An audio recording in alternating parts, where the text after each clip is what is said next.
मग समाज संघटित होऊन तुमची शक्ती दिसली पाहिजे। याचा कौल तुमचा प्रतिनिधी आंबेडकरी आमदार आंबेडकरी खासदार आपण निवडून आणू शकत नाही राहिलो आहे, तर बाबासाहेब आंबेडकरांचे तत्वाशी आपण एकरूप नाही होऊन राहिलो आहे। हे शोकांतिक आहे, हे दुःख आहे।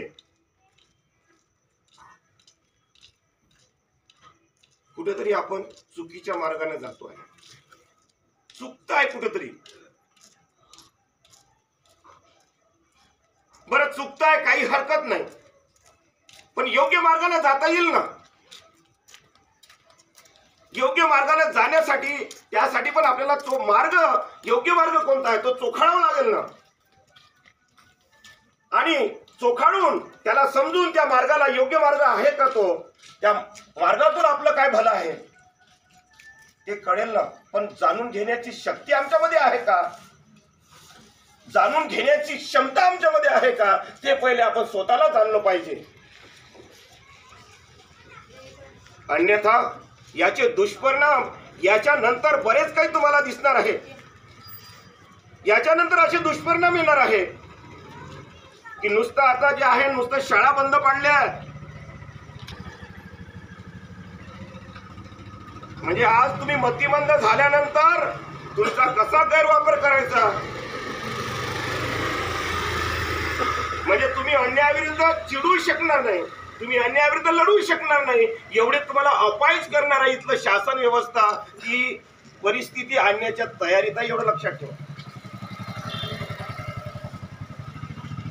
म्हणजे जी दुरून आम्हाला दुरून दिसत आहे आणि तुम्हालाही दिसत आहे, तुम्ही फक्त डोळे झाक करताय सर्व लोक।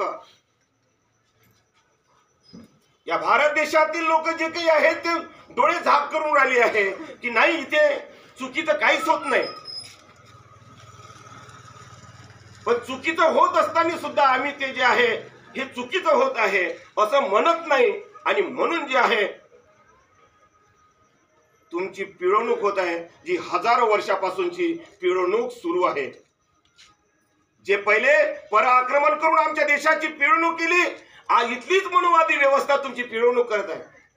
2023 ते 24 या सालामध्ये 25 लाख लोक आपला देश सोडून गेले, आपला देश सोडून गेले परदेशामध्ये। 2023 आणि 24 आता आले ते गोष्ट वेगळी, ते वेगळे होते, पण ऑलरेडी जे गेलेले आहे ते कोणाच्या संपत्ती तिथे राहासाठी गेलेले आहे, ते कुठून एवढी संपत्ती कुठून आली विचार करा।